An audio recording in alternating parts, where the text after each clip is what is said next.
नमस्कार। प्यार स्वाभिमान आंदोलन की इस खास चर्चा में आप सबका स्वागत है।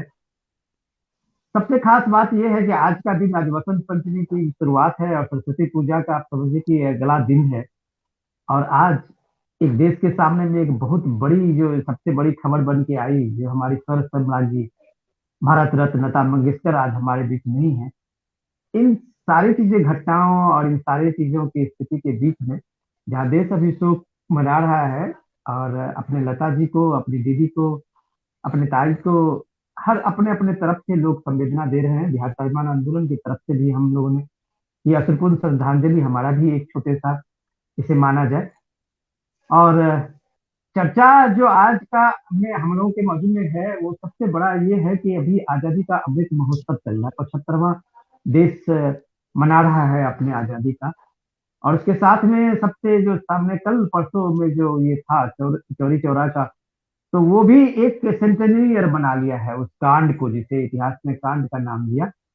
और वो भी 100 साल हुआ, और वही 4 फरवरी 1922 का, जहाँ तक मुझे, मैं ठीक बोल रहा हूँ, तो वो 100 साल पूरे हो गए हैं उस कांड के भी। और सत्याग्रह में उसकी जो आंदोलन था, उसमें उसकी क्या भूमिका थी, और वो जो गुमनाम हीरो, अनसंग हीरो, जो स्वतंत्रता सेनानी कहने के बजाय जो इतिहास में उनको मवालियों का नाम दिया गया। और आज एक तरह से देश में एक स्थिति तो बनी है, जो उन स्वतंत्रता सेनानियों को भी नाम है, जिनका नाम है, जिनका नाम नहीं आया है, उनको भी एक श्रद्धांजलि देने का ये 75वां साल में एक नई पहल हुई है। हम लोग इसका भी स्वागत करेंगे। लेकिन आज हमारा जो सबसे जो मुद्दा है, विषय है, वो आज देश के जो गिने चुने लोग हमारे साथ में हैं, जिनका एक हस्ताक्षर है, सुभाष चंद्र जी है। सुभाष जी ने बहुत काम किया है। सुभाष जी ने कई बुकें चौरी चौरा पे लिखी है। और इनका अपना जो एक रिसर्च है और अपना जो एक अध्ययन है, उसमें उन्होंने एक लाइन लेने की कोशिश की है। उन्होंने बताया है कि एक जो सांस्कृतिक, सामाजिक, आर्थिक पृष्ठभूमि के में एक किसानों का जो चौरी चौरा का ये आंदोलन था, उसकी क्या रूपरेखा थी और उसका क्या योगदान था। इसको सुभाष जी ने, जैसा मैंने पढ़ा है, गाहे बगाहे है अखबारों में और टिप्पणियों में, तो मैंने जाना है। मैं सुभाष जी से मेरी पहली मुलाकात है और मैं स्वागत करता हूँ उनका, क्योंकि उन्होंने एक बड़ा प्रयास किया है इन चीजों को सामने में लाने का। और मैं उनके रिसर्च को और उनके मेहनत को, उनके काम को साधुवाद देता हूँ। मैं उनको नमस्कार करता हूँ। हमारे साथ में देश के माने जाने जो पत्रकार रहे हैं, अरविंद जी, राज्यसभा से लेके और तमाम देश के जो बड़े बड़े अखबारों के में अगर कई सुर्खियां भी बनी हुई है, तो अरविंद जी ने कभी एक दशक में उनका एक अपना नाम होता था। हम लोगों ने उनसे सीखा है पत्रकारिता को। और खास करके एक देश को जानने और समझने का जो अरविंद जी की कहानी है, उसमें बहुत लोगों को कम से कम अभी भी सीखने की जरूरत है। तो हम ऐसे हस्ताक्षर, हमारे साथ अरविंद जी भी हैं। हमारे साथ नकवी, सॉरी, फैजल साहब हैं। मैं गलत नाम नहीं ले रहा हूँ। फैजल साहब, मैं हेलो। नाम आपका सही ले रहा हूँ। मैं फिरोज नाम आपका नकवी। सही बता रहा हूँ। फिरोज जी नकवी नहीं, साहब है। फिरोज नकवी। ये दूर, फिरोज नकवी साहब। नकवी साहब जी। हमारे दूरदर्शन के काफी वर्षों तक अपनी सेवा दे चुके हैं। साहित्यकार हैं, इतिहासकार हैं। और देश के जो प्रसार भारती का एक संस्थान रहा है दूरदर्शन, उनमें काफी वर्षों तक सेवाएं दी है।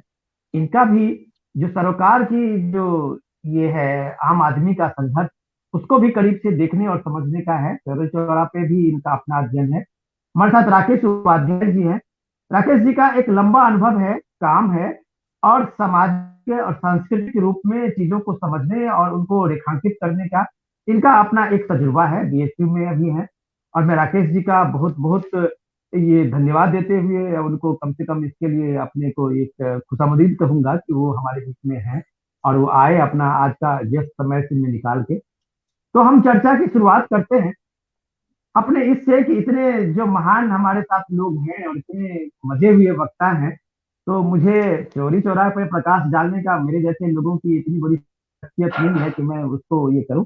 लेकिन मैं जब भी कभी गोरखपुर गया हूं, और मैं जब भी चौरी चौरा गांव से गुजरा हूं और उस आधार स्तंभ को देखता हूं कभी चलते भी, अब कभी एक दो बार मैं रुक भी जाता हूं वहां पे, तो मुझे ऐसा लगता है कि ये गुमनाम जो हमारे स्वतंत्रता सेनानी थे, सत्याग्रही थे, वो इतने वर्षों तक क्यों गुमनामी में रहे। क्यों हमारा इतिहास, हमारी तारीख या हमारा समाज उनको रिकॉग्नाइज करने के लिए नहीं तैयार हुआ? नकवी साहब, मेरा सवाल पहले आप। जी,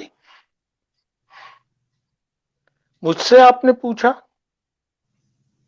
जी जी सर। देखिए, मैं कोई इतिहासकार नहीं हूं, न मैंने कोई इतिहास लिखा है।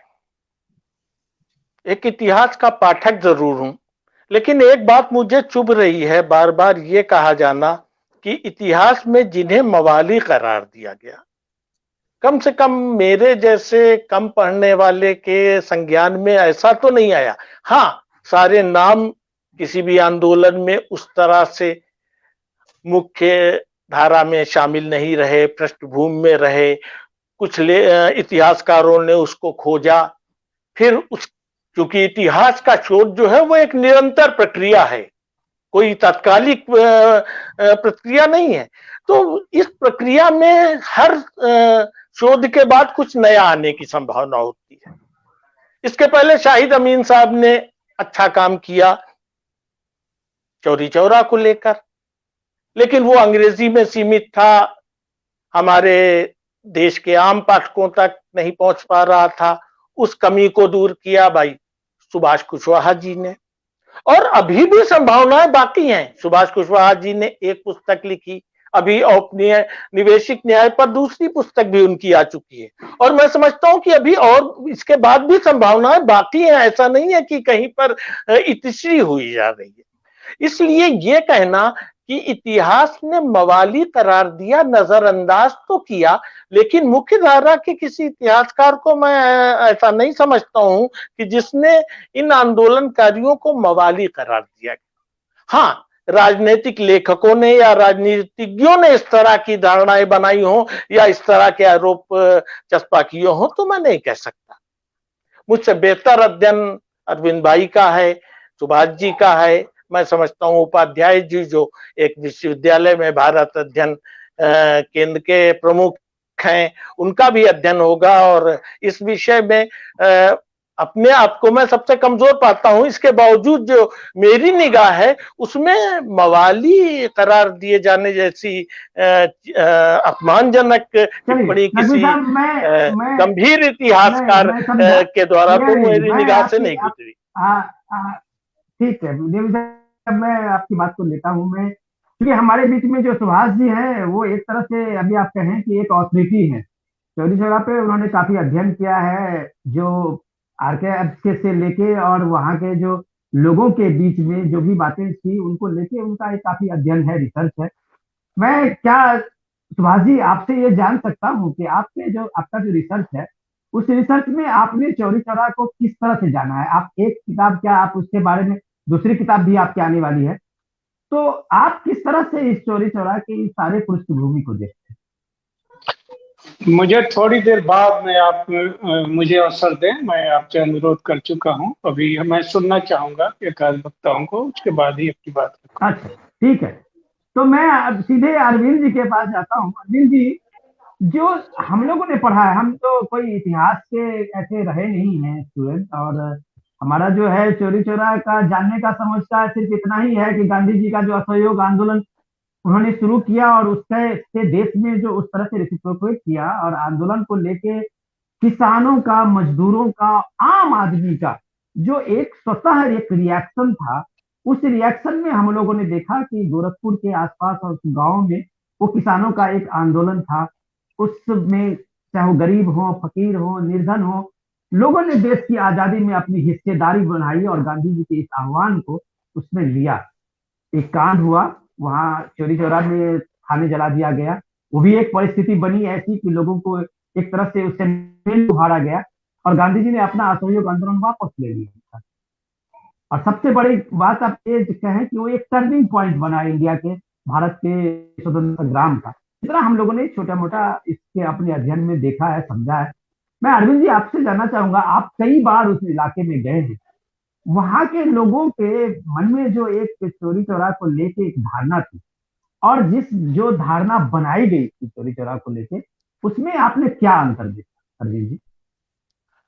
देखिए विनोद भाई, सबसे पहले तो मैं अभी ये चर्चा शुरू हो इसके पहले मैं सुभाष भाई को बधाई दूंगा, क्योंकि चौरी चौरा पर जो कुछ भी लिखा पढ़ा गया है, मैंने बहुत कुछ पढ़ा है, क्योंकि थोड़ा सा किसान सरोकारों के बारे में पढ़ता लिखता रहा हूँ। इसलिए मैं उनको बधाई इसलिए दूंगा कि पहली ऐसी समग्र पुस्तक उन्होंने जो है लिख करके दी है, जिसमें बहुत सारे इतिहास के बहुत सारे पड़ावों को उन्होंने बहुत नजदीक से देखा समझा है, और साथ ही साथ जो है बहुत सारी ऐसी जानकारियां दी है जिनके बारे में लोगों को पता नहीं था। जो अब आप जब किसानों के जागरण और उसकी बात करेंगे, तो गांधी जी का जो गांधी बने, मतलब महात्मा बने, उसके पीछे अगर आप देखेंगे तो गोखले ने कहा कि पूरे भारत को देखो, उन्होंने देखा अपने तरीके से।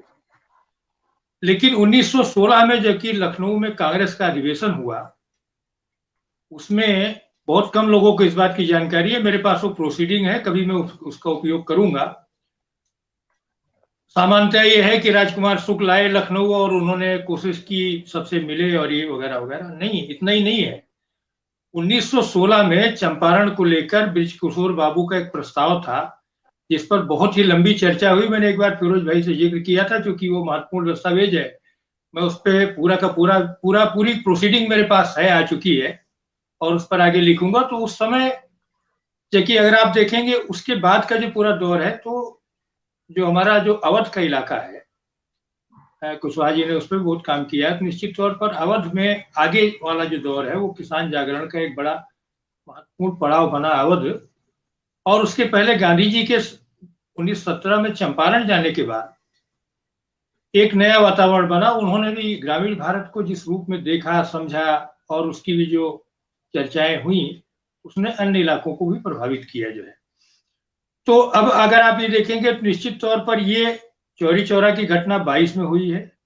उसके पहले अगर आप देखेंगे तो उत्तर प्रदेश के, पूर्वी उत्तर प्रदेश के इलाके में जो संगठन के तौर पर कांग्रेस कोई बहुत मजबूत संगठन नहीं था, वो छोटा छोटा संगठन के तौर पर स्टेब्लिश हो रहा था, और उसमें भी बहुत कम लोगों को जानकारी है। एवं मेरा जिला जो है, क्योंकि मेरा जिला बस्ती पड़ता है, तो मेरे अपने बस्ती जिले में, गोरखपुर में और अगल बगल के पूरब के इलाकों में कांग्रेस को संगठित करने में या संगठन के रूप में खड़ा करने में रघुपत साहब फिराक का भी एक महत्वपूर्ण योगदान रहा, और भी बहुत सारे लोगों का रहा। तो और लेकिन ये देखेंगे हमारा जो पूरा ये इलाका है, गोरखपुर से लेकर के ये पूरा, वो छोटे छोटे सामंती अत्याचारों का केंद्र रहा। उसके पहले 1857 की लड़ाई में उसकी बड़ी भूमिका थी। उसके बाद जो वहां राजे रजवाड़े जो थे, जागीरें जो थी, वो उन जागीरों में सबसे बड़ी जागीर बांसी की थी, जिसके कि अभी जय प्रताप सिंह जी उत्तर प्रदेश सरकार मंत्री हैं। उनके पास तो 1920-22 में भी 1,20,22,000 एकड़ जमीन जो है रही होगी। इतने बड़े जागीरदारी थी, उस पूरे इलाके की सबसे बड़ी जागीरदारी हमारे बांसी की। तो ऐसे ही थे, राजे रजवाड़े थे, सामंती अत्याचार, जो चौरी चौरा की घटना की जो पृष्ठभूमि है, वो पृष्ठभूमि पुलिस के अत्याचारों के प्रति जो एक तरह से कहें कि एक रिवोल्ट था। और उस रिवोल्ट के बाद जिस तरह की घटनाएं घटी हैं, वो सारे लोग हम लोग जानते हैं। कुशवाहा जी चूंकि बैठे हैं, तो मैं ये कहूंगा किसानों के जागरण का पूरब में एक प्रतीक था वो, और ये संकेत था कि चाहे जिसका राज हो, चाहे वो राज करने वाला 7 समंदर तक राज कर रहा हो, लेकिन अत्याचारों को हम बर्दाश्त नहीं करेंगे। हम भले गाँव गाँव किसान लोग हैं। और ये हुआ इसलिए अगर आप देखेंगे तो बहुत सारे पक्ष हैं चौरी चौरा की घटना के। और फिरोज भाई की एक बात से मैं सहमत हूँ, ये बात सही है कि मैंने पढ़ने लिखने में आया है कि बहुत से अंग्रेज परस्त लेखक, जिनकी संख्या कम नहीं थी, बहुत सारे लोगों ने बहुत सारी बातें कही हैं। अंग्रेज परस्त लोगों ने उनको गुंडे मवालियों जैसा कहा, लिखा, लेकिन वो इतिहास के धारा में वो ऐसे ही बह गए जैसे जो है मैंने हमारी सरयू नदी की धारा में कोई आप एक कागज की नाव को फेंके, उसके बाद वो कहाँ जाएगी। ये ठीक वैसे ही रहा। मुख्य धारा में जो आम जनमानस रहा, उनके मन में चौरी चौरा के जो शहीद थे, उनके लोग थे। और इसीलिए आप जब जलियांवाला बाग की बात करते हैं, तो जलियांवाला बाग के बारे में आम हिंदुस्तानी की जो धारणा थी, अंग्रेजों की वो धारणा तो थी नहीं। आप जितने भी ब्रिटेन के अखबार पढ़ोगे तो ये लगेगा कि भाई मतलब डायर के कृत्य को भी सही ठहरा रहे हो। आप ये देखिए, जहां तोप लगा करके तो ये सारी चीजें, ये बात ध्यान में रखना होगा कि अंग्रेजी राज में हमारी अपनी जो बिरादरी के जो लोग थे, लेखक पत्रकार, उनमें उन लोगों की कमी नहीं थी जो अंग्रेजों की हुई हर कृत्य को, चाहे वो लोगों की मौत ही क्यों ना हो, उसको भी वो सही ठहराने की जो कोशिश करते थे। चौरी चौरा में तो उल्टा ही हुआ था। चौरी चौरा में लोगों ने बता दिया था, उसमें पुलिस के लोग मारे गए थे, और उसका राजनीतिक रंग गांधी जी के साथ जोड़ने का ये हुआ कि दशरथ प्रसाद द्विवेदी, जो कि बाद में कांग्रेस के बड़े नेता रहे वहां, उन्होंने जो टेलीग्राम भेजा और टेलीग्राम का जो कंटेंट था, उसी आधार पर गांधी जी ने असहयोग आंदोलन को जो करने की कोशिश की, मतलब खत्म कर दिया, उसका भी कांग्रेस की तत्कालीन राजनीति में भारी विरोध हुआ था। काफी विरोध का सामना गांधी जी को करना पड़ा था उस समय। और यही नहीं, मुंबई वगैरह में जो घटनाएं हैं, मुंबई वगैरह में भी लेफ्टिनेंट गवर्नर ने वहां के बाकायदा कोर्ट करके जो है गांधी जी की आलोचनाएं, पूरे दुनिया, मतलब अंग्रेजों ने गांधी जी की आलोचना चौरा चौरी को लेके की कि असहयोग आंदोलन नहीं होता तो चौरी चौरा जैसी घटनाएं ना होती।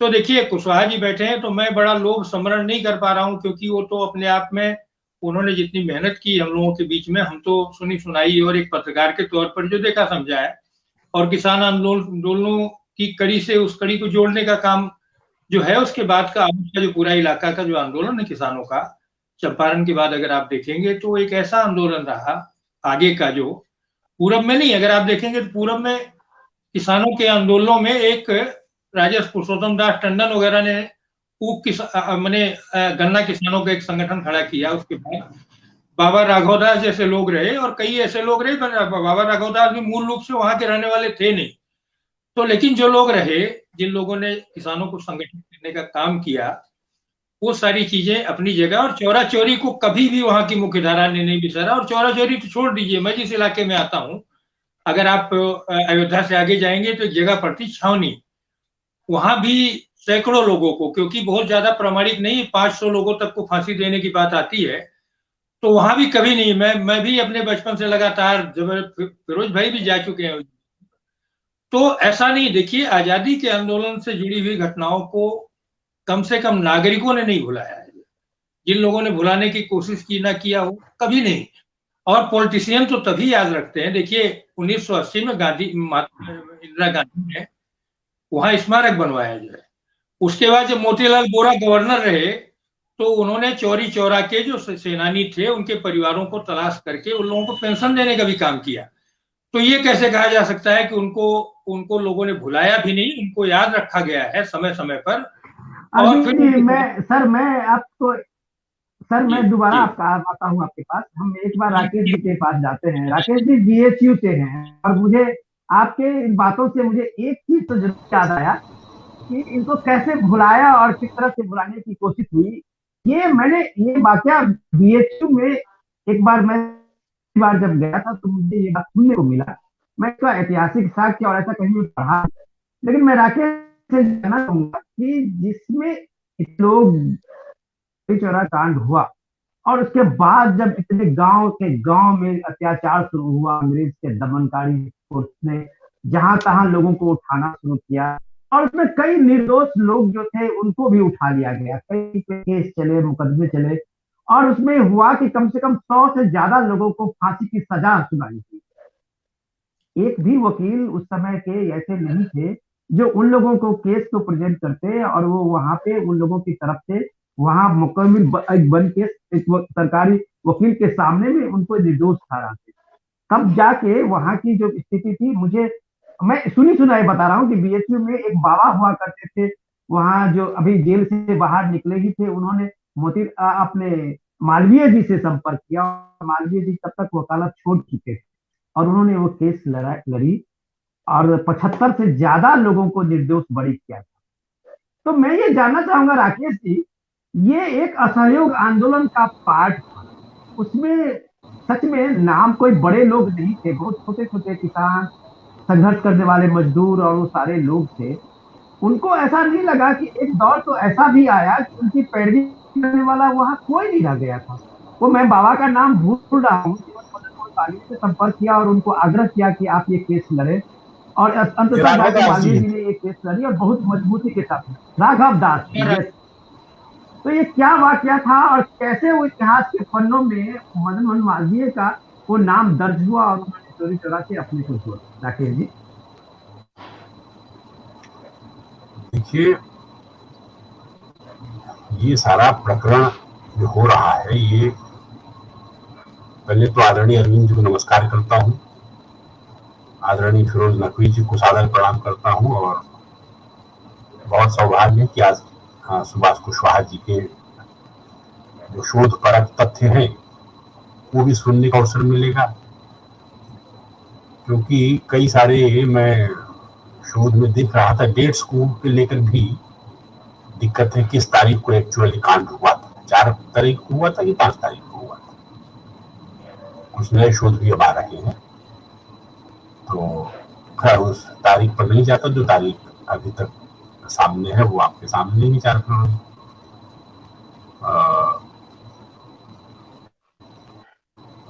मुद्दा ये है कि ये पूरा दौर ही ऐसा है जिसमें केरल से लेकर के और उत्तर तक आप एक रिवोल्ट देख रहे हैं अंग्रेजों के खिलाफ। होना ही था। तिलक महाराज ने जिसका बीज बोया था, और जब प्लेग कमिश्नर रैंड के ऊपर और चाफेकर बंधुओं ने गोली चलाई, ये बात है 1897-98 की। तिलक महाराज को ऊपर केस चला। बाद में फिर हम जानते हैं जब कांग्रेस नरम दल में बट गई, तिलक महाराज रंगून चले गए, मांडले जेल में उनको एक तरह से कारावास हो गया काले पानी की तरह, और वो लौटते हैं 1915-16 में, जेल से बाहर आते हैं। उसके बाद होम रूल लीग आ रही है।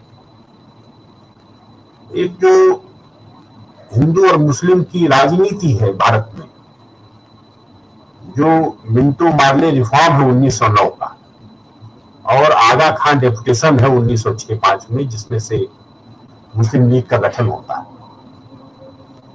तो उसमें से समन्वय की राजनीति का भी एक अध्याय शुरू होता है। गांधी जी भी प्रयास करते हैं, होम रूल से महात्मा तिलक प्रयास करते हैं, लेकिन यहां देखिए जिन्ना तिलक के साथ थे पहले, बाद में जिन्ना रास्ता बदलते हैं। ये रास्ता जिन्ना खिलाफत को लेकर बदलते हैं। जिन्ना तो खिलाफत मूवमेंट के समर्थन में नहीं थे, खिलाफत मूवमेंट का जिन्ना विरोध कर रहे थे, ये बात सत्य है। और जिन्ना ने गांधी जी को वार्निंग दी कि आप कांग्रेस को एक गलत रास्ते पर ले जा रहे हैं, आप ये जो रिलीजियस पॉलिटिक्स है, जो अंग्रेजों के खिलाफ और टर्की के खलीफा को गद्दी से हटाए जाने के मुद्दे पर पूरे एक मुस्लिम कायनात में गुस्सा है, उसको भुनाने के लिए आप जो है खिलाफत मूवमेंट को सपोर्ट कर रहे हैं। जिन्ना यहां उनको सावधान करते हैं, इसके दुष्परिणाम होंगे। और जैसा भी कांग्रेस का था, कांग्रेस पहले खिलाफत को सपोर्ट करती है, बाद में उसी समन्वय को आधार बना करके मोहम्मद अली और शौकत अली के साथ और तमाम नेता हैं उसमें, ये असहयोग आंदोलन का सूत्रपात हो जाता है। इसमें हम 1919 का जलियांवाला बाग हत्याकांड देख रहे हैं। भयानक दमन किया अंग्रेजों। उसके बाद 20 में 21 में मोकला में दमन हुआ, और मोकला मालाबार में केरल में भयानक दमन हुआ। और उसके बाद अंग्रेजों के खिलाफ तो वहां के मुस्लिम जो फैनेटिक थे वो गुस्सा तो अपना दिखा नहीं पाए, तो उन्होंने जो गरीब हिंदू थे उनको ही दंगे में काफी नुकसान पहुंचाया। उसका इतिहास अलग है, मैं उस पर नहीं जाता। और ये तीसरी घटना यहाँ चौरी चौरा में आ रही है, ये एक रिफ्लेक्शन है। इसके अलावा सैकड़ों घटनाएं, कहां तक आदमी गिनेगा, हर जिले में हो रहा है। यहां इसलिए चर्चा में आ गया क्योंकि यहां पहली बार ऐसा हुआ कि जो जलियांवाला बाग का गुस्सा था वो अंग्रेजों के खिलाफ फूट पड़ा और पूरी का पूरा थाना लोगों ने फूंक दिया। उसमें से मुस्लिम लीग का जो सारा एक्टिविटीज है उसको लेकर मैं अभी यहाँ बात नहीं करूंगा। गोरखपुर में क्या हुआ, कैसे पर्चे बटे, ये सब मैं समझता हूँ सुभाष जी ने इसका अध्ययन किया होगा। और एक गुस्सा तो बन ही रहा था। गुप्तेश्वर सिंह नाम के जिस थानेदार का जिक्र आता है चौरी चौरा में, तो अंग्रेज जितनी चाबी भरी राम ने चले खिलौना, अंग्रेज जितने चाबी भरेगा उतना वो अपना माहौल बनाएगा। और जैसा बाजार की कीमतों का सवाल आता है, मजदूरों के शोषण का सवाल आता है, तमाम मुद्दे हैं। लेकिन कुल मिलाकर जो घटना घटी उसने भारतीय राजनीति पर बड़ा एक इम्पैक्ट डाला। मालवीय जी महाराज तो कांग्रेस के अध्यक्ष थे 1919 में, 1920 में भारतीय राष्ट्रीय कांग्रेस के अध्यक्ष के रूप में जलियांवाला बाग हत्याकांड में मालवीय जी तो पहले नेता थे जो अमृतसर पहुंचे। वहां तो मार्शल लॉ लगा हुआ था, अमृतसर में किसी कांग्रेस के नेता की घुसने की हिम्मत नहीं थी। केवल पहले मालवीय जी महाराज थे और जो उतरे वहां अमृतसर में बिल्कुल सन्नाटा था, एक आदमी नहीं आया उनको लेने के लिए। मालवीय जी महाराज की जो हमारे काशी हिंदू विश्वविद्यालय की से छपी हुई जीवनी उसमें इसका पूरा ब्यौरा है। और यहाँ जो घटना घट रही इसमें बाबा राघव दास ही मालवीय जी महाराज को लेकर आए, क्योंकि 170 लोगों को सेशन कोर्ट ने फांसी की सजा सुना दी थी। डाटा थोड़ा आगे पीछे हो सकता है पर मेरे पास जो डाटा 170 का ही है, फांसी की सजा सुना दी। अरे भाई घटनाक्रम हुआ है ना, अंग्रेज अफसर और अंग्रेजी जो सारी रिपोर्ट्स थी जिसमें आपने मवाली शब्द का प्रयोग किया है, अरे अब अंग्रेजी छोड़ दीजिए। अरे भारत सरकार ने आजादी के बाद शहीद होने का दर्जा नहीं दिया, ये दर्जा तो 1990 में मिला है जाकर के। चौरी चौरा के जो बलिदानी थे, जो 225-26 लोग उसमें मुजरिम बनाए गए, जिसमें से 170 को सेशन कोर्ट ने फांसी दी। लेकिन मालवीय जी महाराज ने प्रयास करके इलाहाबाद हाईकोर्ट में अपनी पूरी शक्ति लगा करके और 155-56 जितने मैं समझता हूं 150 से ज्यादा, क्योंकि 19 को फांसी हुई थी तो 19 लेस कर दीजिए, उतने हिसाब से मालवीय जी महाराज ने लोगों को फांसी से बचा लिया। तो मालवीय जी महाराज का तो इसमें जो योगदान है, ये बात सही है कि वो वकालत छोड़ चुके थे। वकालत तो उन्होंने 1904 में ही छोड़ दी थी। हाँ, बोले मैं जब काशी हिंदू विश्वविद्यालय की स्थापना के लिए सेंट्रल हिंदू स्कूल की पहली सोसाइटी बनी, उसके बाद महाराज जी ने कहा, 50 साल की उम्र हो गई थी मालवीय जी की, बोले अब मैं वकालत नहीं करूंगा, अब अपना एक काम केवल विश्वविद्यालय की स्थापना। तो अब बाद में उन्होंने कोट पहना, इसी काम के लिए पहना कि ये पहला कार्य है कि जो निर्दोष लोग हैं जिनको फांसी की सजा अंग्रेजों ने दी है उनको हम बचाएं, और उन्होंने बचाया। अब मैं यहां कंक्लूड इतना ही करूंगा कि उन सब जो हमारे शहीद हैं उनको श्रद्धांजलि देने का एक पर्व है। अमृत महोत्सव का समय चल रहा है, अमृत काल है देश का, शताब्दी वर्ष भारत मना चुका है चौरी चौरा की। लेकिन वस्तुतः जो हमारे शहीद हैं, जो सेनानी है, जो वास्तव में बिसरा दिए गए, है ना, स्वतंत्रता के बाद जिनको पूछा नहीं गया। मैं तो एक रिपोर्ट राकेश जी हम आपके पास दोबारा लौटेंगे। एक बार अभी थोड़ा सा एक इंट्रोडक्शन भी हो जाए, क्योंकि सुभाष जी ने अभी तक अपनी बात जो है रखी नहीं है। और मैं एक प्रश्न उठाना चाह रहा हूँ, यदि अनुमति दें। अनुमति हो तो एक प्रश्न पूछ लूं मैं राकेश जी से। नहीं, एक प्रश्न है, उसके बाद आगे बढ़ जाते हैं। नहीं सर, मैं एक मिनट, मैं इसलिए कह रहा हूँ कि हमारा अभी जो हमारे साथ जुड़े हुए हैं लोग, और ये कम से कम सुभाष जी से, क्योंकि एक ऑथोरिटी है ये आप उनका, आप किसी मत से आप नहीं, सहमत निश्चित ना हो, रूप से सुभाष जी या को हम सुनना और चाहेंगे, आप, और वो इस हाँ मामले में। हाँ, वो उसके उसके बाद हम आते हैं। हम पहले एक बार सुभाष जी से जान लें, क्योंकि वो हमारे बीच में एक ऑथोरिटी है, उन्होंने काम किया है, उन्होंने उस सच्चाई को समझने की कोशिश की है, और बहुत फैक्ट्स हैं जो उनको लेके उन्होंने अपनी एक किताब को लेके अभी लोगों के सामने आए हैं, दुनिया के सामने आए हैं। सबका अपना अपना रिसर्च है। तो हम एक बार सुभाष जी से जानना चाहेंगे कि सुभाष जी जिस बिंदु को लेके आए हैं लोगों के बीच में, अपनी किताब को रखा है चोरी चौरा के बारे में, सुभाष जी हम ये जानना चाहते हैं कि आपके इस मुख्य बिंदु में जो लोग हैं, जो अनाम स्वतंत्रता सेनानी हैं, उनको, उनके इस बलिदान को आप किस रूप में देखते हैं, या लोग वहां के जो है उन्होंने किस रूप में देखा? सभी साथियों को नमस्कार। और अभी मैं सुन रहा था सभी साथियों को, और सभी ने अपने ढंग से और अपनी संवेदना से अच्छी बातें कही। अच्छी बात अरविंद जी ने उठाई थी, और नकवी साहब ने भी उठाई थी कुछ बात, और प्रोफेसर राकेश जी ने भी बात कही। साथियों, मैं जो भी बात कहूंगा वो उस रिकॉर्ड से कहूंगा जो ब्रिटिश रिकॉर्ड है, जो चौरी चौरा की रिकॉर्ड है। कोई कथा और कोई गपबाजी वाली कोई बात नहीं कहूंगा। मैं जितनी कहूंगा उतने के तथ्य हैं, रिकॉर्ड में तथ्य हैं, और आर्काइव में रखे हुए तथ्य हैं, ब्रिटिश लाइब्रेरी में रखे हुए तथ्य हैं, वही तक कहूंगा। बात चौरी चौरा विद्रोह की हो रही है, इसमें जिन्ना भी आ जाते हैं, ये अजीब सा लगता है।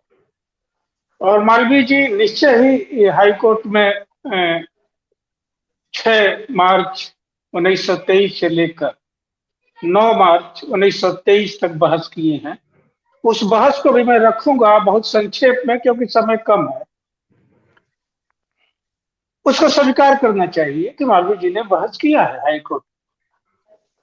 यह भी बात सही है कि सेशन कोर्ट में 172 लोगों की फांसी हुई है, जिसमें 2 लोग मर गए। 170 लोगों पर हाई कोर्ट में मुकदमा चला, और 170 लोगों में 19 लोगों को फांसी हुई, 14 लोगों को आजीवन कारावास मिली, 20 लोगों को 8 साल की सजा हुई, फिर 5 साल और 3 साल की सजाएं हुई। ये पूरा वर्गीकरण है 170 लोग। मगर साथियों, सच इतना ही नहीं है, हमें ईमानदारी से कुछ बातों को साफ करना चाहिए। यह भी साफ करना चाहिए कि चौरी चौरा का जो विद्रोह है वो स्थानीय विद्रोह नहीं है, जैसा कि कुछ लोग कह रहे हैं। अभी मैं एक दिल्ली में एक इतिहासकारों का एक डिबेट सुन रहा था, कतई स्थानीय विद्रोह नहीं है। अब चौरी चौरा को ठीक से समझिए। चौरी चौरा में जो नायक और जो लोग लगे हैं उनके पृष्ठभूमि को समझिए। आप समझना नहीं चाह रहे। अभी बात हो रही थी कि नायकों को पहले भुला दिया गया था, अब उनको उचित सम्मान दिया जा रहा।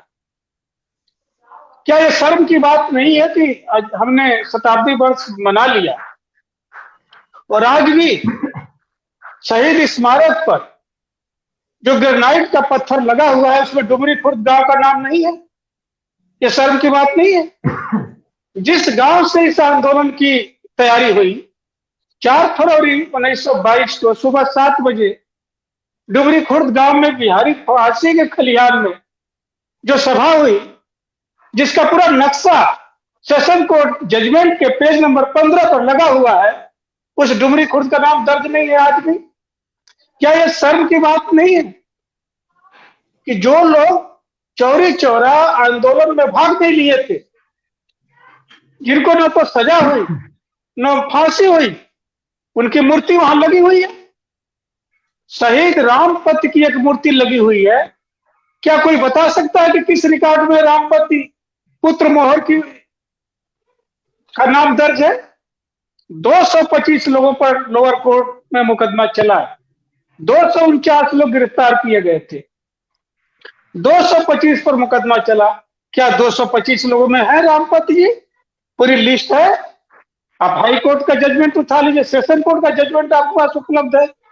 जब रामपत पुत्र मोहर का कहीं नाम नहीं है तो वहां पर मूर्ति कैसे लगी हुई है? आप क्या शहीदों को सम्मान दे रहे? दूसरी बात मैं कहना चाहूंगा, वो शहीद स्मारक जो चौरी चौरा में बना है वो किसका बना हुआ है? चौरी चौरा के शहीदों का स्मारक बना हुआ है। 19 लोग शहीद हुए थे। क्या वहां 19 लोगों की मूर्तियां लगी हुई है? वहां पर 40 लोगों की मूर्तियां लगी हुई हैं और हर एक मूर्ति के बीच में एक दूसरी मूर्ति रखी गई है। आप किसको सम्मान देना चाह रहे हैं?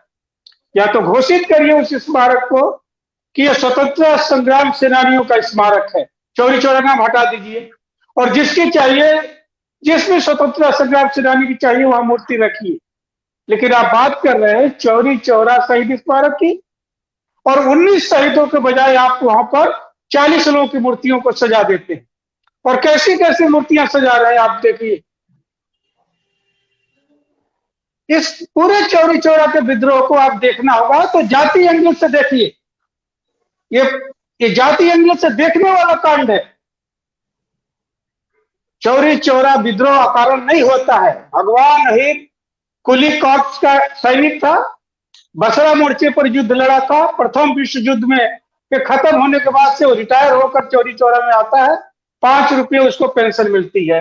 और जब वो बसरा मोर्चे पर था तो रूस में बोल्शेविक क्रांति जो 1917 में हुई थी, उसके पर्चे जर्मनी की सेना ने वहां बांटा था, जो भगवान अहिर के पास था। और भगवान अहिर को पता था कि दुनिया में एक ऐसा देश है जहां पर किसानों ने क्रांति की है। अब्दुल्ला और लाल मोहम्मद। अब्दुल्ला कांग्रेस अधिवेशन 1921 में जो अहमदाबाद में हुआ था, उसमें मेस में काम करता था, किचन में काम करता था। और जब वो किचन में काम कर रहा था, जो दिसंबर 1921 में हुआ था, तो जो अजमेर शरीफ से जो डेलीगेशन कांग्रेस का आया था, उसने एक पर्चा उसको दिया था, जिस पर्चे को एमएन रॉय ने ज्यूरिख स्विट्जरलैंड से लिखकर भेजा था, और वो नलिनी गुप्ता के द्वारा उस अधिवेशन में आया था। उस पर्चे को पढ़ी, ये सब रिकॉर्ड में है, कोई मौखिक बात नहीं कर रहा। तो कहने का मतलब मैं ये कह रहा था कि चौरी चौरा के इंपैक्ट उसके नायकों पर बाहर के पड़ रहे थे। यानी कि जो अब्दुल्ला है वो भी बोल्शेविक क्रांति, रूस की क्रांति को समझ रहा था, और वो गांव लेकर आता है, वो आता है। इसी तरह से नजर अली जो इसका नायक है, वो रंगून में काम कर रहा था। रंगून में से काम करके वापस आता है और एक सिलाई मशीन खरीदकर स्थानीय जो मुंडेरा बाजार है, जो क्रांति का एक केंद्र है, वहां पर वो सिलाई का काम करता है। यानी ये तीनों नायक बाहरी दुनिया से जुड़े हैं। और चौथा लाल मोहम्मद, वो भी गाढ़े का काम करता था, गाढ़े कपड़े का। वो भी पूरे प्रदेश में, देश में घूमता था। यानी इन नायकों के पास एक विस्तृत जानकारी थी कि दुनिया में किसानों का अपना एक शासन आ चुका है, और किसानों पर जो दमन हो रहा है प्रथम विश्व युद्ध के बाद, जो महंगाई चरम पर है, कपड़े की कीमत बढ़ गई है, और जो वार टैक्स जो बहुत महत्वपूर्ण है, जो वार टैक्स और युद्ध कर का भार किसानों को पड़ रहा था, किसान बर्बाद हो रहे थे, और स्थानीय सामंत वार टैक्स के बहाने किसानों का शोषण कर रहे थे। तो ये गुस्सा किसानों के प्रति था, ये किसानों का एक गुस्सा जमींदारों के प्रति था। अंग्रेज पुलिस तो बाद में इसमें हस्तक्षेप करती है, जब मुंडेरा बाजार में भगवान अहिर उपस्थित होता है, और तब बाबू संत बख्श सिंह, जिनका बाजार था मुंडेरा बाजार, उनका कारिंदा अभियुक्त तिवारी जब दरोगा गुप्तेश्वर सिंह को सूचित करता है, और तब वो आते हैं और ये कांड आता है। मित्रों, एक पूरी लंबी कहानी है, मैं बहुत संक्षेप में थोड़ी सी बात रखूंगा। श्याम सुंदर मिश्रा पर भी प्रकाश डालिए। आप मेरी बात को पहले सुन लीजिए, फिर बीच में प्रश्न है। हाँ, श्याम सुंदर मिश्रा को फांसी हुई, उसके बारे में 4 लाइन बताइए। मेरी बात पूरी सुन लीजिए, उसके बाद से सवाल कीजिए। अरे आपने 4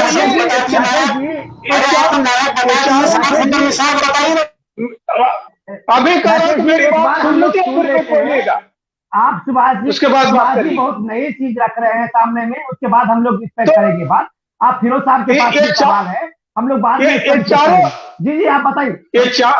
ये चारों नायकों का जो चरित्र है, उसके बाद भगवान श्याम सुंदर जो आते हैं, श्याम सुंदर भी जब श्याम सुंदर मिश्रा बलिदान हुआ, उसके बारे में बताइए हमको, किस गांव का था और उसको क्यों बलिदान हुआ?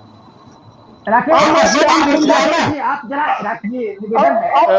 विनोद मिश्रा जी, मैं आग्रह करूंगा कि इसे जो है वो आज के हिंदी चैनलों की डिबेट का प्लेटफॉर्म न बनाए, इसे गंभीर चर्चा रहने दें। अन्यथा मैंने भी प्रश्न पूछना चाहा था, आपने रोका, मैं चुप हो गया। नहीं, मैं राकेश जी से अनुरोध कर रहा हूँ, हम लोगों को भी हस्तक्षेप करना आता है। सुनने के लिए बैठे सुभाष जी को सुनने, जो कुछ वो पढ़ा कर गए उस पर मुझे भी प्रश्न पूछने, उस वक्त यही पूछ लेना चाहिए था मुझे। आप देखिए श्याम सुंदर, मैं आपके पास आ रहा हूँ, जरा एक बार सुन लीजिए। श्याम सुंदर बहुत नई बात कह रहे हैं, ठीक है। उन नायकों में श्याम सुंदर शामिल होते हैं डुमरी खुर्द में। राकेश जी का जोर है कि उनको श्याम सुंदर मिश्र कहा जाना चाहिए। अब मैं इस पर बात कर रहा हूं, सब टाइटिल पर, और बहुत जरूरी है। और सुनिए मिश्रा जी, और फिर उसके बाद राकेश जी, और फिर बात कीजिएगा। आज डुमरी खुर्द में जो मूर्तियां लगी हैं, चले जाइए, भगवान लिखा हुआ है, भगवान नहीं हटा दिया गया है। संपत लिखा हुआ है, नायक का संपत चमार हटा दिया गया है। यानी जितने नायक फांसी पर चढ़े 19 लोगों में, उनकी सब टाइटिल हटा दी गई है। वो निम्न जात के हैं। लेकिन दुर्भाग्य है कि द्वारिका नाथ पांडे की टाइटिल लगी हुई है। ये शर्म की बात है कि आप अपनी टाइटिल को वहां पर लगाते हैं और निम्न जातियों के नायकों को टाइटिल को हटा चुके हैं। ये कौन सी, किस तरह से आप इतिहास को डिफाइन करना चाहते हैं? इसलिए मैं नाम नहीं लेना चाह रहा था। द्वारिका प्रसाद पांडे की वहां मूर्ति लगनी नहीं चाहिए थी, क्योंकि द्वारिका प्रसाद पांडे पुत्र श्री नेपाल पांडे 14 लोग जिनको आजीवन कारावास हुआ था, उनमें उनका नाम है। 19 लोगों की फांसी हुई थी, उनमें नाम नहीं है, यानी उनको आजीवन कारावास हुआ था। और 14 लोगों को आजीवन कारावास हुआ था, 13 लोगों की मूर्तियां क्यों नहीं लगी हुई है? 13 लोगों की मूर्तियां वहां क्यों नहीं लगाई गई हैं? एक व्यक्ति को चुनकर आप, सुभाष जी, हम लोग आज जो चौरी चौरा का ये विमर्श करने के बैठे थे, बिल्कुल, तो लेकिन सब टाइटल सुभाष जी एक मिनट मेरा निवेदन सुन लीजिए। हम लोग जब आप यहाँ बैठे हुए थे, तो हमारे लिए जाति से महत्वपूर्ण वो है कि हम उस अनाम स्वतंत्रता सेनानी को याद करें, जिनको इतिहास में, जिनको तारीख में वो सम्मान नहीं मिला जो उनका हक बनता था। ये हमारे स्वतंत्रता सेनानी कोई भी है। मैं वही क्लियर कर लूं, सुभाष जी आप बहुत बड़े इतिहासकार हैं और आपने काफी अध्ययन किया है। हम लोग एक छोटा सा पत्रकार है। हम अपने जीवन में कभी भी किसी क्रांतिकारी, किसी स्वतंत्रता सेनानी को जाति से या उनके मजहब से, उनके सम्मान को अलग अलग नहीं देखा है। और आज इसकी बात की हम चर्चा करने लगेंगे, तो थोड़ा सा हमें इस सेंटेनरी ईयर में, और कम से कम वो ये जो आजादी के 75वां साल में, ये हम एक नई बहस को देना, मुझे नहीं लगता कि हम लोगों के लिए मुनासिब है। हम सीधी सीधी बात करते हैं, उसमें जो भी छूटे हुए लोग हैं या जिनको याद नहीं किया गया है, यह देश कृतज्ञ है उन तमाम लोगों का जिनको भुला दिया गया था। और हम उन लोगों को याद करें तो शायद ये अच्छा लगेगा। हम उनको याद नहीं करें कि इनका टाइटल नहीं लगाया, उनका वो टाइटल नहीं लगाया।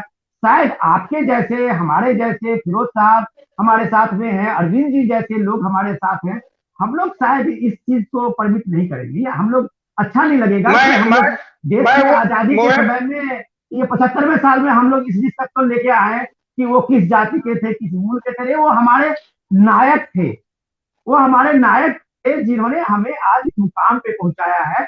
हमारी कृतज्ञता है, और हम कम से कम ना रोज याद करें, तो कम से कम एक मौके पे उन्हें याद करें। हमने आज इसलिए इस प्रोग्राम को आप जैसे महान हस्तियों को शामिल किया। मैं एक बार फिरोज साहब जी, सुभाष जी, विनोद जी, मैं उसी बात को कह रहा था। सब टाइटल की बात जहां से उठी है तब मुझे जवाब देना पड़ा है, मैं नहीं लगा रहा था। लेकिन जब बात उठाई गई तो उसका जवाब नहीं दिया। का एक प्रयास है। सुनिए सुभाष, आपके पास जवाब का माकूल जवाब है, क्योंकि आपने पढ़ा है, आपके पास में ऑथोरिटी है, आपने चीजों को, जमीनी सच्चाई को जाना है। लेकिन मेरे जैसे एक छोटे से पत्रकार को एक बात का यही लगेगा कि देश ने उन्हें याद किया, और देश ने याद किया है, उसमें कम से कम इस पहल की तारीफ होनी चाहिए, न कि हम इसमें इस चीज को अब ये गुनाह भाग करके देखें बिल्कुल कितना किसको किया, कितना किसको नहीं किया। अगर ये बिल्कुल होनी चाहिए जी। आज हमारा जो बिल्कुल ये था, आज हम जो आए हैं मूर्ति गिरने से ज्यादा थोड़ी बात की है कि हम कम से कम उनको 75वें सालगिरह में आजादी के उनका एक ड्यू जो है वो उनको मिलना चाहिए। जिनकी बात आप कर रहे हैं उनके आजादी के वो जो सेनानी थे उनको चाहिए। हमारे नायकों हमारे उस जननायकों को हमें परिचय होना चाहिए। किसी का छूट गया उसकी चर्चा हम और किसी की बात को हम अभी सियासी में इसको ढूंढने के बजाय हम एक समग्रता में इसको देखते। सुभाष जी मैं आता हूँ आपके पास। मैं एक बार फिरोज साहब का किसी चीज को लेके ये था, मैं फिरोज साहब माफी चाहूंगा कि उस समय में हम लोग चूंकि आज सुभाष जी हमारे बीच में हैं और बहुत मुश्किल से ये समय मिला है क्योंकि उनका एक फर्स्ट हैंड इंफॉर्मेशन है।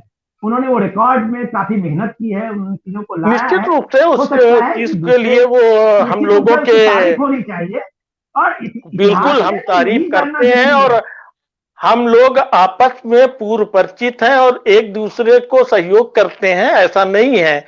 सुभाष जी कितना गंभीर काम कर रहे हैं उससे मैं बखूबी वाकिफ हूं, लेकिन अब मेरी बात निरर्थक हो गई है क्योंकि राकेश जी छोड़कर जा चुके हैं। मैं उनको से कुछ प्रश्न पूछना चाह रहा था। वो भारत अध्ययन केंद्र में है, क्या भारत का अध्ययन इसी तरह से कर रहे हैं कि वो बताते हैं कि 1907 में तिलक जी मांडले जेल गए और 15 में रिहा हुए? वो 1907 में ही सरदार अजीत सिंह के साथ 11 नवंबर 1907 को ही रिहा हो गए थे। अगर वो इस तरह से इतिहास को तोड़ मरोड़ कर अपने ढंग से प्रस्तुत करना चाहेंगे तो यह आपत्तिजनक है। दूसरी आपत्ति मेरी यह है कि उन्होंने कहा कि मालवीय जी ने 1904 में वकालत छोड़ दी थी और उसके बाद सीधे जो है वो चौरी चौरा का केस लड़ा। मैं दावा करता हूं कि 1909 में उन्होंने एक मुकदमा हाईकोर्ट में लड़ा है। अगर वो चाहे तो वो संदर्भ में दे सकता हूं। इस तरह से भ्रमित करके इतिहास का ज्ञान देना, अगर वो इतिहास के विशेषज्ञ हैं तो उन्हें तर्कों के साथ संदर्भों के साथ सामने आना चाहिए। मैंने सुना है या मैंने पढ़ा है, इस तरह से कहने से काम नहीं चलने वाला है। अरे फिरोज भाई मूल विषय पे आइए आप। फिरोज साहब मूल मुद्दे पे आइए। फिरोज साहब मैं हाँ मूल मुद्दे पर निश्चित रूप से अब मैं आ रहा हूं कि जो भी दुर्दशा हुई, देखिए नहीं वो चले गए जिस तरह से उन्होंने तेवर रखे उसके बाद ये कहना पड़ रहा है। अब 1904 है या 1909 है जी हाँ ऐसा है। 1909 का कौन सा केस लड़ा जरा बताइए तो है? मोतीलाल वर्मा का, जो उत्तर प्रदेश का पहला राजनीतिक बंदी था जिसे भेजा गया अंडमान जेल, आगरा से अरेस्ट हुआ था। उसने एक टेलीग्राम किया था अरविंदो को, छोटी अखबार में छपा था, उसे देशद्रोही माना गया था। इसी वाल्मीकि जी को और कुछ सुनना चाहेंगे? मैं आपके पास लौटूंगा। ये क्या है नहीं मैं ऐतिहासिक क्रोनोलॉजी को अगर हम ये 2004 1904 1909 में सीधी बात, ये मालवीय जी उस समय में वकालत छोड़ चुके थे। चौरी चौरा के बाद उसने काला गौन पहना था, हम लोग जानते हैं और ये ऐतिहासिक साक्ष्य भी है। डेट का वो 4 हो 9 हो 1919 हो 22 हो, इस बहस के अलावा मैं एक बार सीधा अरविंद के पास जाता हूँ। अरविंद जी बहुत नहीं पता है, थोड़ा सा ये सब तो विद्वान लोग हैं, कुछ तो अपनी अपनी बातों को लेके थोड़ी चर्चा में तो सहमत और असहमति की बात हो सकती है, लेकिन सबसे जो मुनासिब सवाल तो ये बनता है, आज इसके 100 साल पूरे होने पे चौरी चौरा के और आजादी का ये 75वां साल है। इतिहास लेखन में जो अरविंद जी जो जिस तरह की बातें हुई है, जिस तरह से बातें हुई है, ऐसे हम बिहार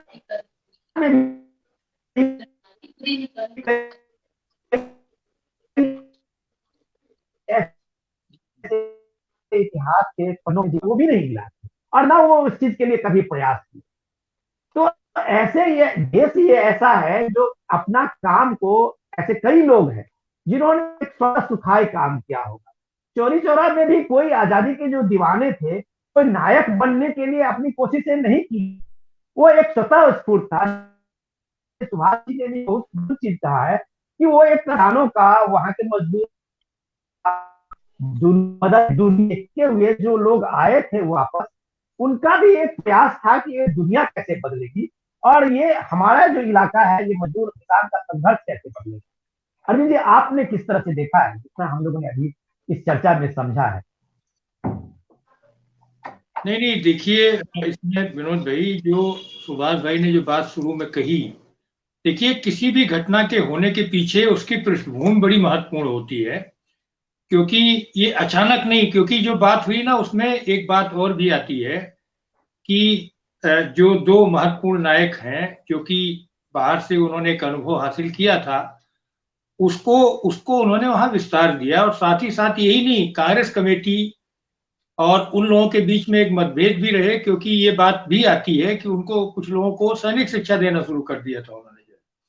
तो अब सैनिक शिक्षा का कहाँ तक सही है कहाँ तक गलत है, ये तो सुभाष भाई बताएंगे, लेकिन बहुत सारी बातें आती है। और देखिए इतिहास लेखन में जब चौरी चौरा की बात करते हैं, तो मैंने शुरू में ही कहा कि ये बहुत सारी ऐसी जगहें हैं, बहुत सारे ऐसे मामले हुए हैं किसानों और मजदूरों की जुड़े हुए बहुत सारे मामलों के साथ बहुत सारे इतिहासकारों ने न्याय नहीं किया है। बल्कि जो लोग इतिहासकार नहीं थे, वे इतिहासकार तो आजकल उनको माना जाता है जो किसी विश्वविद्यालय में इतिहास का प्रोफेसर रहा हो। हम जैसे लोग अगर कोई इतिहास पर लिखते हैं तो हमें तो इतिहासकार नहीं माना जाएगा।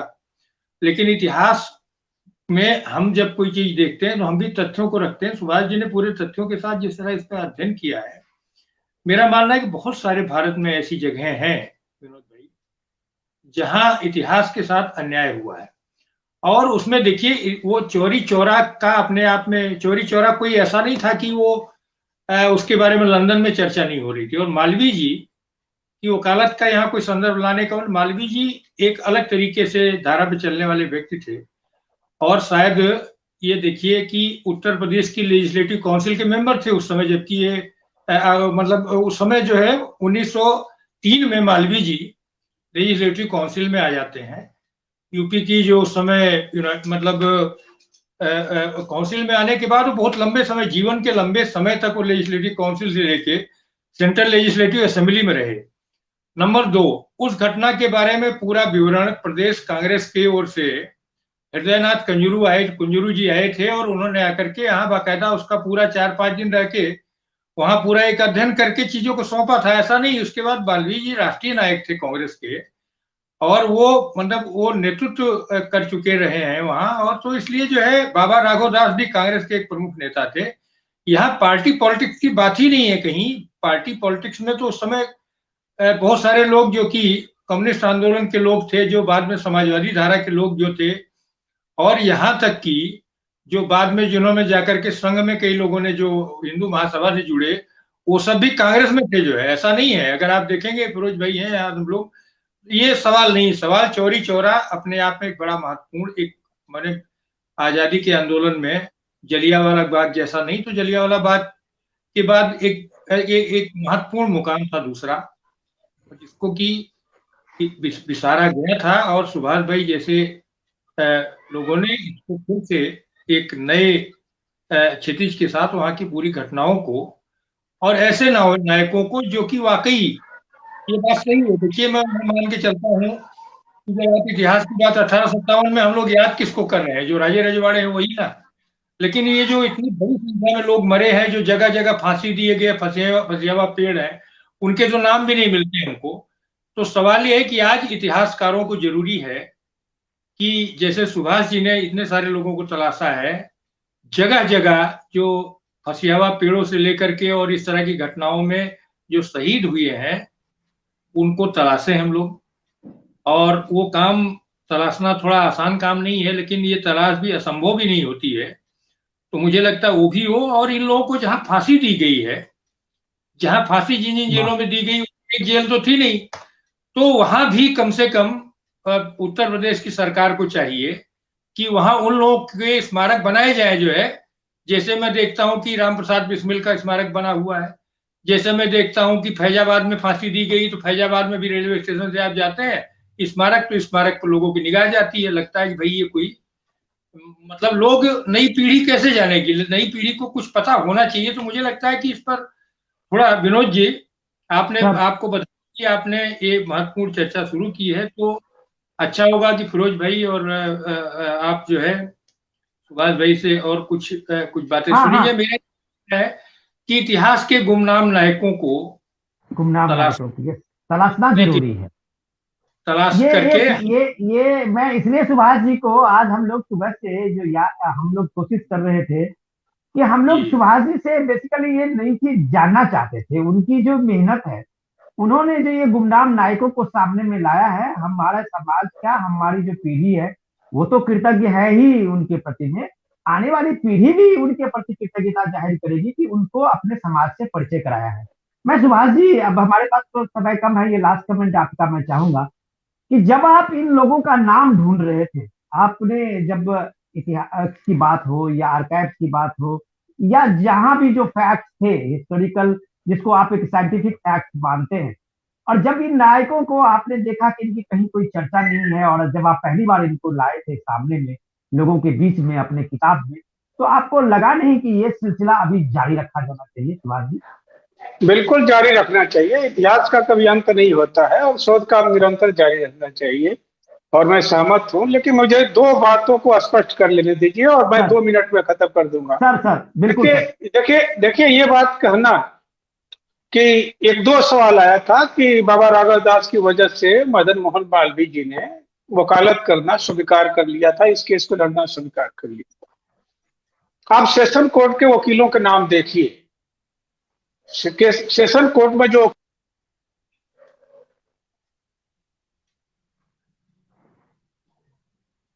लगता है संपर्क कट गया है।